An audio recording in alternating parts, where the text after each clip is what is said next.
Solo hikers, what's the scariest thing that ever happened to you on a hike? Please like and subscribe to support the channel. I was in the woods with 3 friends at night. A friend's house was nearby, and I was getting hungry, so I went inside to find some food. Another friend came inside with me. 2 friends were still outside. Later, one of the 2 who were outside comes in and sees the indoor friend on the couch next to me. They panic and immediately run back outside. I poke my head out the door asking what's going on, only to hear them yell as loudly as they can, "That's not Kevin." Everyone comes inside and calms down a bit, and the story comes out. They thought the friend who was indoors with me, Kevin, had been outside with them this entire time. Why? Because in the darkness of the woods they saw a silhouette about the same height walking alongside them silently. Then at some point it ran away, and they were chasing it thinking Kevin was running off for some reason. The reason my friend yelled "That's not Kevin" was to stop the last outdoor friend from chasing whoever was out there deeper into the woods. We still have no idea who that was or why. In August of 2019, I loaded a bunch of camping gear onto my bicycle and spent the better part of the next 7 months riding 5,300 miles around the US. I most often preferred to wild camp, so rather than staying in proper campgrounds, I would just find a place to disappear into the woods for the night. In late September, I was wild camping somewhere in rural Montana. I was quite a way out there, far from the nearest town. I went off into the woods and set up camp. After using the last few minutes of sunlight to eat some dinner, brush my teeth, and write in my journal, I laid down to get some sleep. Over the past month or so of sleeping in the woods, I had grown very accustomed to the nighttime sounds of the forest. The chirping of crickets and croaking of toads can be quite loud. There was always at least a slight breeze rustling the leaves of the trees. It was always a highlight of my night, though not particularly uncommon, to hear the distant yips and howls of coyotes, and one night I was very excited to hear 2 owls, one on either side of my tent, hooting back and forth. So that one night in Montana, it was quite alarming to be surrounded by a completely silent forest. There was not a single sound to be heard. Even the air was dead still, with no breeze to rustle the dry leaves of autumn still clinging to the trees. And it was honestly terrifying. On that night, there would occasionally be the snapping of a twig or some other such sound that normally would be lost in the other commotion. But that night, there was no background noise to mask the few sounds that did pop up, and so all of those little twig snapping type things seemed 100 times louder. On that trip, I slept in some very loud places, like the night I pitched my tent right next to some train tracks that ended up being much more active than I thought. I shared a hostel room with a guy who snored and a bunkmate who talked in his sleep, both in the same night. But that night of absolute silence in the woods of Montana was the worst night of sleep of the entire 179-day trip. It was the loudest silence I've ever heard, and it absolutely terrified me. I was hiking in Colorado on a less traveled trail at the beginning of winter. It was fairly nice when I left my house, roughly 45 degrees. It was supposed to be a 16-mile hike. I had climbed this mountain before, but I wanted to take a different route this time. The normal route is well marked, and relatively well traveled. The route I was taking was not. My dog and I are a few miles in and it starts to snow. Just some flurries, not too unusual for Colorado. I am pretty comfortable in the woods and an all-season hiker, no big deal. My dog is in front of me. She is pretty good at staying on a trail. We walk a few more miles and it starts dumping snow. The trail completely disappears. In fact, I wasn't on a trail at all. I realize in my overconfidence that I didn't download a map or bring paper one. I also realize I didn't tell anyone I was going hiking. I look around, I am in the middle of the woods, no map, snow dumping, no idea where I am, no cell service. I was hiking uphill the whole time, so I continue climbing whatever mountain I am on. I come up to a clearing and I realize I can see the peak of the mountain I am supposed to be on. I pull out my flint stick, which has a shitty little compass on the back of it, take an azimuth. I didn't want to use my phone in the off chance I needed to conserve battery. I dead reckon down the mountain, towards the peak of the mountain I wanted to be on. I hiked for 3 miles through the snow until I finally hit a trail. The trail looks like it is generally going in the direction I want to travel, so I stay on it. I end up hitting a marker I recognize. I continue my hike and summit my mountain. At the top I texted my friends, shared my location, and downloaded the map. Ended up being 22 miles, but still made it to dinner on time. Lesson learned, don't be an idiot. So, I was through hiking in Vermont and I wanted to push myself to get to the next shelter. The guide said it was 5 miles away, but in reality it seemed double that. Anyway, I found myself caught in the dark trying to follow the white paint marks on the rocks. The wind was howling and I was starting to get scared. I missed the shelter since it had been so long. Eventually I made it to the shelter only to find it was packed along with all the tent sites, so I had to go off the path to find a place to set up. I finally said F it and set up my tent in some area that had enough space. I fell asleep absolutely terrified the wind would knock a tree or large branch over. Here's the actually scary part. I woke up very early to what sounded like 2 people approaching my tent. I was off the path and away from the shelter. No one should have had a reason for being out there. They walked right up to my tent and stopped, not saying a single word, then they split up, one going to each side. I had a little 3-inch blade which I pulled out. My food bag was outside and I knew I couldn't continue without, and I didn't want to die in my tent from someone I couldn't see, so I figured I'd pop my head out and get this over with. I quietly unzipped my tent and said good morn. It wasn't people, it was two massive moose. Luckily, they looked young, and instead of turning me into paste they both took off in opposite directions. I swear I could feel the ground thud as they ran. I was so terrified they might come back. I packed everything up there and started hiking to the next shelter. I hike with my dog, and on a handful of occasions he's seen things in the woods that I haven't been able to, and it's always a little freaky. If he sees a deer or a squirrel, he'll get excited and want to chase it. But every once in a while, he'll freeze up staring out into the trees and just watch with laser focus at complete attention. It's even better when we don't pass whatever it is, and he'll walk perpendicular to the trail watching something out there, as if it's following us. Eventually he'll relax to the point where he's only glancing over his shoulder every other step, and then slowly go back to trotting along normally, which is when I figure whatever it is gone. It could always just be him being a nervy little dingus, but there's also mountain lions and other predators in this part of the woods. I was hiking through the remnants of a remote, long-abandoned town in the surrounding area. To get to as far into the woods as I was, you had to cross fallen trees over a creek 3 times. I had just crossed the 3rd bridge and was about 5 miles in, and something blue caught my eye just ahead of me. There was a man, in his 60s at least, wearing blue satin pajamas, sitting in a tree. The closer I got to him the louder he laughed. It wasn't a maniacal laugh, but it set off all the alarms in my head. Nevertheless, he also wasn't wearing any shoes and looked well groomed/cleaned. I gave him a friendly nod as I passed, and he just kept laughing. Then it stopped. I turned and he was gone. There was no branch cracking, plants rustling, nothing. He was just gone. Still rubs me the wrong way. The area I was in was a pretty rough hike, very secluded. Not very many people venture as deep as I was that day. No idea what was going on there.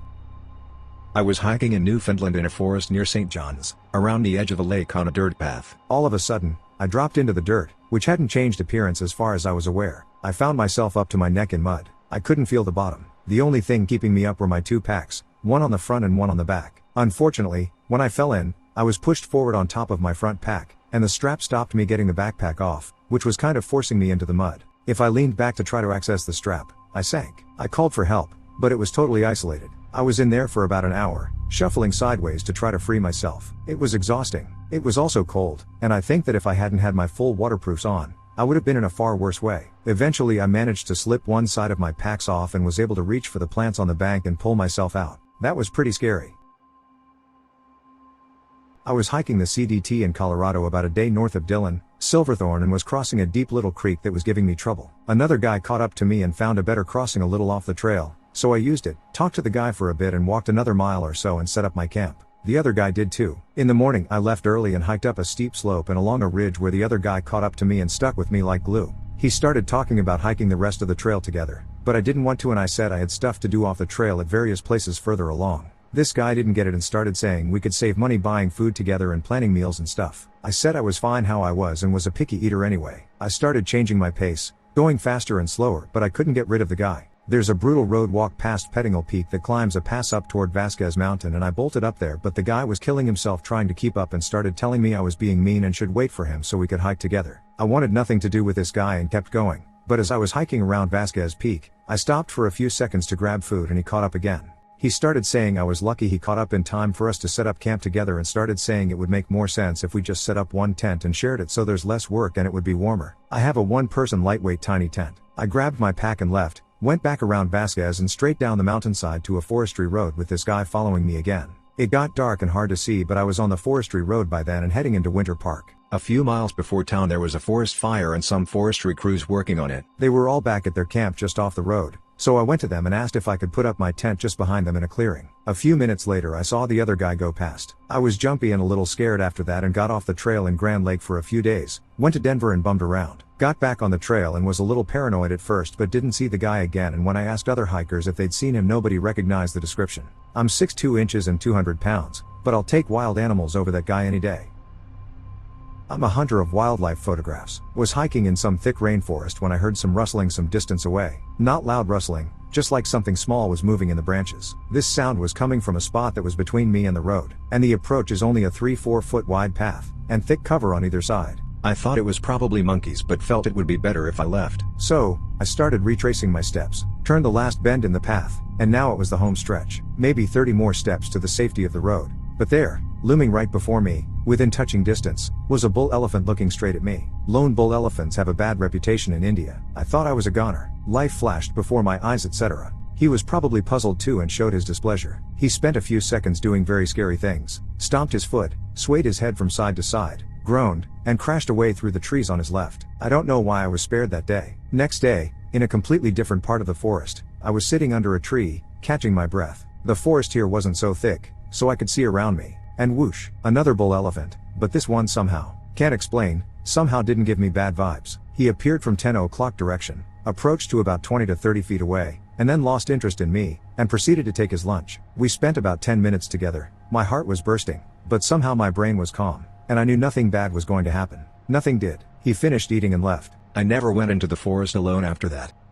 A buddy and I went on a 7-hour hike through some designated state wilderness. The hike was beautiful, with lots of mountainous terrain, chaparral, and oak woodland. However, we reached this one area and instantly got creeped out. It was a stretch of trail that followed a dried creek for about a mile. The area was an open oak grove, with lots of waist-high weeds and brush, but relatively flat. It was very quiet, but not that you were being watched and in danger kind of quiet. The vibe felt more like we were trespassing. My buddy and I were trying to figure out why it felt that way. We were also a bit stoned lol, but I've found that if you are at just the right level of high, you become a bit hypersensitive to your surroundings. So, we are on alert as we are walking, and we come to a part where I can see the dry creek to my right, and I get a good view of the opposite bank. There on the opposite bank is a pile of bleached white deer bones. Then it suddenly clicks. We are in a mountain lion hunting ground. The terrain is perfect, low-hanging oak branches, relatively flat ground for chasing down prey, near to a source of water to draw deer and other animals. Lots of concealment for a stalking predator, especially in the brush or up in the trees. Me and my friend stepped up the pace, knives at the ready,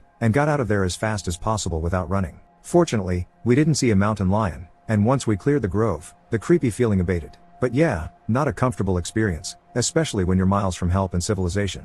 I grew up in the foothills of a large mountain range, and I started hiking at a fairly young age. One afternoon in my early teens I decided to go out alone as my usual hiking friend was busy with a family commitment. I called and left a message for her as to where I would be anyway just in case. She got home early and wanted to meet out there. This was in the days of answering machines. As this was essentially our backyard, I always felt safe and comfortable. Approximately 2 to 2.5 miles in was a draw, which was a pretty popular place for us to hike out to due to a little waterfall and a pretty stream. I was there about 10 minutes when I looked up at the east ridge. Through a clearing in trees, I saw what I thought was my friend walking through the brush. So, I called out to her. However, it was most definitely not my friend. The person, I'm pretty sure it was a woman, but I really couldn't tell for sure, backed up to the clearing in the trees and turned to face me. The look on their face terrified me. It was simultaneously malicious and gleeful. Something in my heart, my brain, my being told me to run. I made it back to our house in record time where my brother eventually found me lying in the grass. Pretty sure I passed out for a few seconds from not breathing during my sprint home. My second encounter happened at a campground outside the Pinnacles National Park in California.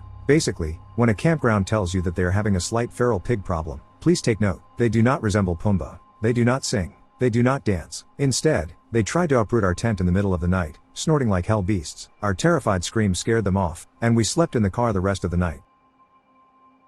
Two friends and I were hiking a 3-day portion of the Ozark Highlands Trail in Arkansas. We went in December, so the weather was great, but it was leaf-off season, meaning that all the trees had gone dormant for the winter and shed their leaves. The OHT is marked by volunteers with white paint stripes on trees. Unfortunately, what we quickly realized when we started the trail is that in winter in the Ozarks, everything is gray. The trees are gray-brown, and the trail markers are nearly invisible. The trail itself, due to leaf-off, is completely covered by a thick layer of dead leaves, making the path totally obscure and difficult to follow. We were amateur hikers hoping to make it 8 miles per day. On the first day, we got lost so many times that we hiked about 15 miles, and never made it to our planned overnight location. Late in the day, as the shadows began to lengthen, we realized that we had deviated from the trail yet again. We had come upon a road of sorts, made of bumpy bricks placed together, with deep gaps between each brick. It must have been an old settler's road from the pioneering days of the Ozarks. After checking our GPS, we saw that the road would eventually come within 100 feet of the trail. We followed the road as long as we could, but it became thick with brambles, and we cut through the woods uphill towards where we thought the OHT would be. As we traveled uphill, we stopped for water and to check the GPS. The sun has dropped below the horizon,